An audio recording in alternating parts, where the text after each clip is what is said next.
He is the chairman of his company, and we don't do anything without consulting with him. And he has a lot of say in how deals are structured and what companies he wants to align himself with. But despite all the potential opportunities away from the game, Roger Federer's main source of business will always be on the tennis court. Every decision that's made with regards to his scheduling, tennis comes first. This is all that he thinks about, is how will this time affect my preparation, my practice schedule, my playing schedule.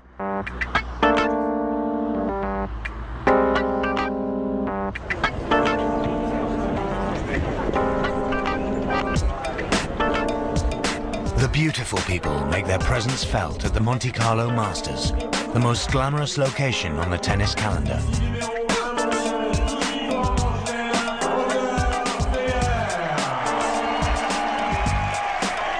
For Roger, the clay court season begins in earnest as he gears up to the French Open, the only Grand Slam event to have eluded him.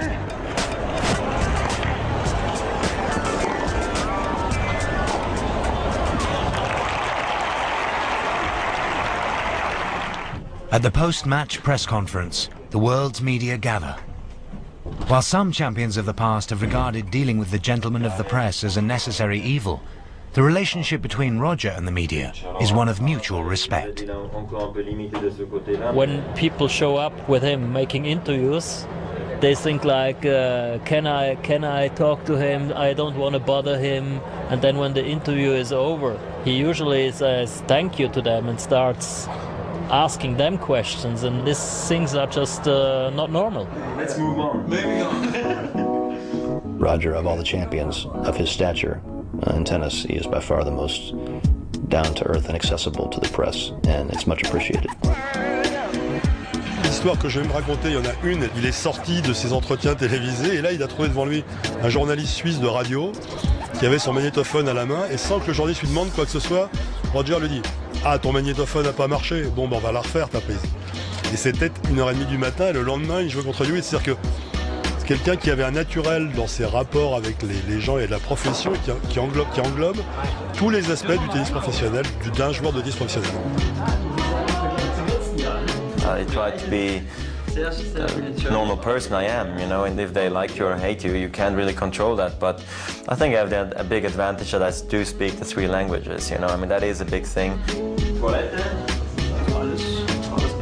once in a while they'll let the kids come into the interview room as a treat to watch the press conferences, and you see these kids' eyes get wide as they see Roger switch back and forth from German to French to English. Qu'est-ce que vous avez fait ces jours?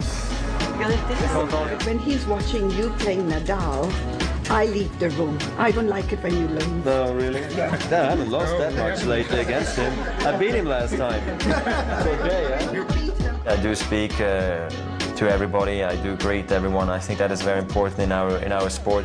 Look around the corner, see what the score is.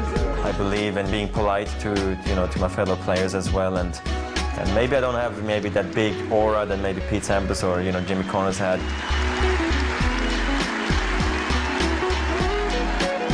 What Roger has done that I didn't do is that I think he's probably more accessible with the media. He does a lot more, marketing and understands that part of the sport. Week in, week out, he's just a superb ambassador for the game, and he's always there, and he's always doing the stuff and signing autographs and doing it, what they want of him. And I don't know, I couldn't deal with it, not like that. At the Monte Carlo Masters, Roger heads towards another final.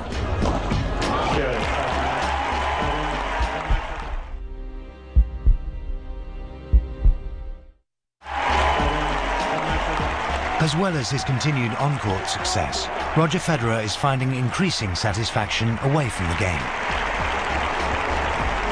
Tennis is nice, and it's important to me and my team, and it makes a lot of people happy, being an entertainer on the tennis court. I know that it is an incredible thing I'm going through, but at the same time, there's more to it. I'm in this incredible position where I can give back, a great deal also to charities, That's why I also created the Roger Federer Foundation. My mother is from South Africa, and I wanted to give kids a better chance sometimes. 2 minutes The Roger Federer Foundation's mission is to create skills and opportunities in schooling and education for children at grassroots level. Me being South African, I knew the country, I knew the conditions, and he realized he's been so fortunate in life. He wanted to give back something, and this was the reason we actually started the foundation in 2004. Since then, we've been very active, and we've got 4 projects on board now. I wanted kids, give them a chance with an education, their age between 8 and 10 and 15 years old. And then, of course, because I have the sporting background, I wanted to also have them maybe doing sports in their free time.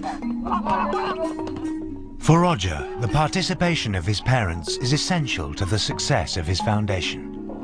I want them absolutely to be involved because they go to see the projects as well. They help me out on a great deal. They have pushed me, to where I am today. So I'm trying to now give them back as much as I can, and they're a great help and a great team. Because my time is so limited, I just try to now create as much money as possible, and then in this way I can also help as many kids as possible, because there's still plenty of kids, out in the streets. I would like to give them better opportunity as well.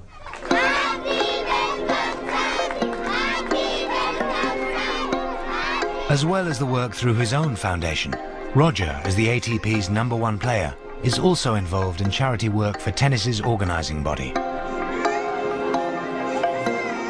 just saying that I'm very happy that the kids are well taken care of, and very happy to be here, and I wish them all the best. UNICEF was the official charity partner of the ATP, and me being #1 in the world, we had same views, on helping the world, through education. So they asked me to become Goodwill Ambassador worldwide. I give it back to you. Deeply affected by the tsunami that cost the lives of over 250,000 people in Southeast Asia in 2004, Roger was instrumental in the rapid organisation of Rally for Relief. This was tennis's way of contributing to the lives affected by the tsunami. The contest was held at Indian Wells, and star-studded performances showed the lighter side of the tennis elite. This guy's the most overrated player of all time. Oh, look how bad he wants to hit a forehand. Look at him.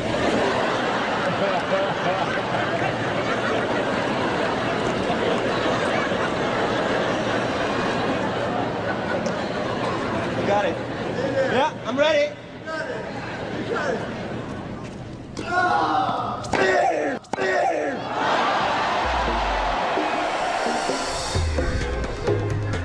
The success of Rally for Relief led Roger to travel to Asia in 2006 to see the tsunami recovery program in person. How are you?